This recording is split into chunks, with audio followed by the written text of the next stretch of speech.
제일 오래된 수종이고 사람 나이로 치면 한 70살 정도 되고, 그리고 얘가 여기에 왜 심어졌냐면은요, 님의 친분 누가 있었죠? 안녕훈. 안녕훈 스님이 있었습니다. 그분께서 우리 또 다소사와 인연이 있어요. 아무래도 우리 일제강점기 시대에 이분이 우리 다소사를 찾았습니다. 그냥 놀러 온 게 아니라 일제의 경찰들은 눈을 피해서 여기에 오셔가지고 아무랬던 시대에 나라를 구해내기 위해서 독립운동 요즘 챌린저 지금 유행하잖아요. 그래서 다소사를 또 의외로 또 많이 찾아요. 그래서 여기 중심이 되는 종수잖아요. 만해 안용훈 스님께서는. 그래서 이분이 여기 잠시 계실 때에는 많은 문화인들, 그리고 불교인들, 교육인들, 정치가들 다 불문하고 많은 사람들이 여기를 다녀갔습니다. 그때 당시에. 그래서 이분이 당시에 다소사에 왔을 때에는 해갑을 맞이를 했습니다. 60배 해갑이요. 요즘은 60배 해갑 안 하죠. 그때 당시에는 사람들이 이렇게 나면 죽기도 하고 60이면 오래 살았다 생각했던 시절이에요. 그래서 60배 해갑이 됐는데 잔치는 그때 참 분위기상 하지는 못하고 여기에 이제 식수를 했어요. 황금 편백나무를 가지고 여기 마당에다가 식수를 했습니다. 그래서 여기 보면은 만자가 보이죠? 절 표시가 만자입니다. 만해 한용훈 선생 친식수. 그때 해갑 때 여기에 식수를 했다. 그 뜻으로 이제 이렇게 표시판이 서가 있는 이유이고, 그리고 다소사 하면은 마늘 다자에 그늘일 소를 씁니다. 올라오는 길이 너무 예쁘죠. 그래서 일반적인 사람들은 여기 소나무가 많다 보니까 그냥 다소사인가 보네 하고 이해를 합니다. 그렇지만 깊은 뜻이 있습니다. 마늘 자체에 그늘의 솔. 역사적으로 볼 때 제가 차에서 오래된 사찰이라고 말씀을 드렸지 않습니까? 신라시대 때 생긴 사찰입니다. 지정한 때. 그래서 그 정도 오래된 사찰이기 때문에 역사적으로 볼 때 이 사찰이요, 그냥 부처님을 모시는 그런 성지가 아니라 나라를 구해낸 그런 성지이기도 합니다. 의상 임진왜란 같은 경우에는 의상대사께서 또 외부들을 물리치시기도 했고, 그리고 일제강점기 때는 말할 것도 없이 이런 만해 한용운 이런 분들을 중심으로 이 나라가 돌아갔었던 곳입니다. 자, 그래서 여기는 부처님을 모시는 사찰이기도 하지만 나라를 구해낸 그런 이른기도 하지요. 그리고 정밀보궁이 된 지는 1979년도 1월 22일 날 정밀보궁이 됐습니다. 정밀보궁이 되기 전에는 대웅전이었거든요. 대웅전이었을 때 그 뒤에 후불탱화라죠. 부처님이 앉아 계시는 뒤에 부분을 불화 또는 후불탱화라고 합니다. 자, 그거를 뜯어내는 과정에서 하얀 주머니가 하나 발견이 돼요. 그래서 그 주머니가 열어봤더니 108가의 사리가 나왔다. 그렇습니다. 그래서 그 108가를 이제 부처님의 진신사리라고 이제 이렇게 보셨습니다. 근데 그때는 그렇게 했는데 79년도에 이제 이 주머니가 발견되면서 정멸보궁이라는 현판이 이제 올라갑니다. 대웅전은 내려오고 현판이 79년도에 올라갑니다. 그때부터서 이제 이 다솔사는 정멸보궁이 사찰이 되고요. 지금은 그 범사가 지금 어디 있습니까? 부산에 있죠. 자, 부산에 있습니다. 그 부산에 있는 제14교구의 말사입니다. 그 14교구 말사된 지는 얼마 안 됩니다. 한 3년 됐습니다. 그 이전에는 이제 그 13교구인 그 쌍기사 말사였던 거거든요. 그래서 오늘날 지금은 이제 그 말사로 됐고, 여기 다소사 같은 경우에는 또 우리 사천시 입장으로 볼 때는요, 지금은 국회의원이라고 하죠. 그때는 민선의원이라고 했습니다. 신부는 스님이신데 정치도 하시고, 그리고 또 교육자도 하시고, 성녀도 되시고, 이렇게 해서 우리 사천시의 큰 인물이세요. 교당 최범술 스님이라고 하는데, 이분은 지금 그 대전 제2국립묘지에 안장이 되어 있습니다.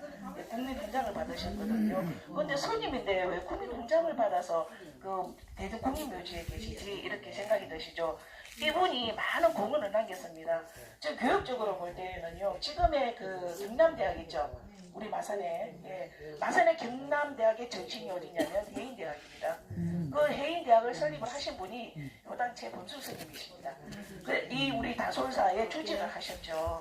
그리고 1949년도, 50년도, 51년도 그 3년간에 걸쳐가지고요. 그 해외에서 주지도 하셨어요. 50년도에 무슨 일이 일어났습니까? 예, 한국전쟁이 일어났습니다. 그런데 그때 당시에 그 가야산을 갖다가 폭발을 시켜라는 이제 미국의 수뇌부로 붙어서 이제 명령을 받습니다. 하지만 이제 김영환이라는 이제 공군이 있었거든요. 자, 그분이 불자였는데 우리 그 팔만대장경이 있는 곳 아닙니까? 예, 그래서 가야산을 우회적으로 해서 가야산 너머로 이제 폭격을 한 편대가 날아가지고 폭격을 해서 그 팔만대장경을 지켜낸 분도 우리 사천에 아까 제3 비행구전단 보셨죠?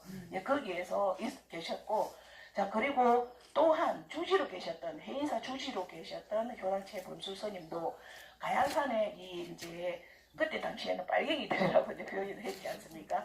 이제 그 가야산을 이제 타고 이제 들어오니까 이제 빨갱이들이 이제 빨갱이들의 표현을 하겠습니다. 그때 표현대로 예, 낙포를 지르려고 했던 거죠. 그런데 효당체 본수스님께서 한 고문을 하신 거죠. 예, 문화재가 무슨 죄가 있냐, 예, 등등의 이런 이유로. 그래서 이 팔만대장경을 지켜내신 분의 한 분이시기도 하고 또 한 두 분이 우리 또 이 사천과 연관이 있는 곳입니다. 지금도 그 합천에 인사 들어가게 되면은 그 출입구에 김영환 공군 그 상이 있습니다. 그런 이유들이 그런 분들이 다 팔만대장경을 지켜낸 한 분의 일원이기도 하기 때문에 고문을 하신 분이기 때문에 그렇게 동상이 있는 이유이고, 그리고 효당체 본수스님 같은 경우에도 우리 사천시 제1호 민선의원입니다. 예, 그리고 그렇게 교육적으로 또 해인대학을 설립도 하셨고요. 그리고 국민 대학도 이제 설립을 하시고자 할 때 이제 서류들이 많이 필요하잖아요. 예, 그렇게 이제 국민대학도 설립하는데 또 기여를 하신 그런 분이세요.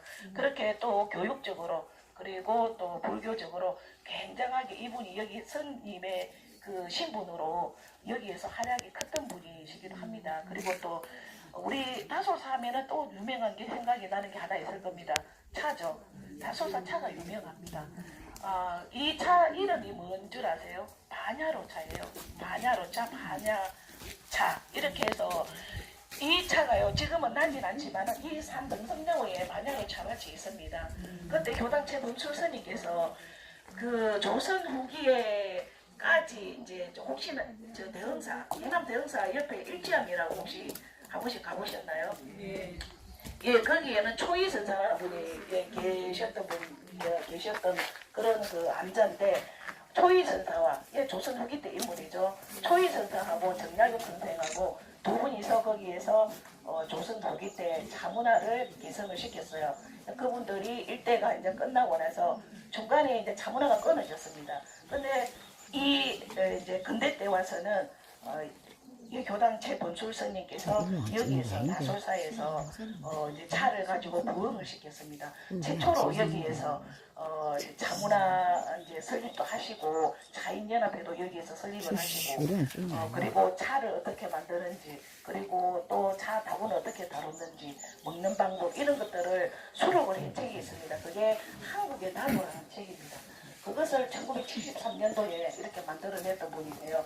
지금의 많은 자인들이 이분을 다 이렇게 존중을 하고 계신다고 저는 그렇게 알고 있습니다. 그렇듯이 우리 다솔사 이야기는요, 여기 사찰에 들어와 보면요, 정말 볼 건 없습니다. 이게 다입니다. 이게 다인데, 알지 못하면 보이지가 않아요. 그래서 조금이라도 이렇게 설명을 드리면은 여기가 이런 곳이구나라는 걸 아마 공감을 하실 겁니다. 그리고 또 한 분을 놓칠 수가 없는 한 분이 계시는데 등신포를 쓰신 분이 계세요. 어느 분일까요? 김동리 선생님이라는 분이 계십니다. 예, 최초로 단편 소설 등신포를 써서 크게 히트를 치신 분인데 이분도 여기 큰 소설을 쓰시고자 하실 때 모티브, 영감을 얻었던 곳이기도 합니다. 여기에서. 예, 이분의 이야기를 또 하려고 하면은 시간이 지금 많이 흐른 것 같고요. 좀 잠시 그러면은 일어나셔가지고 자막도 한번 보고 그래 내려가도록 하겠습니다. 네.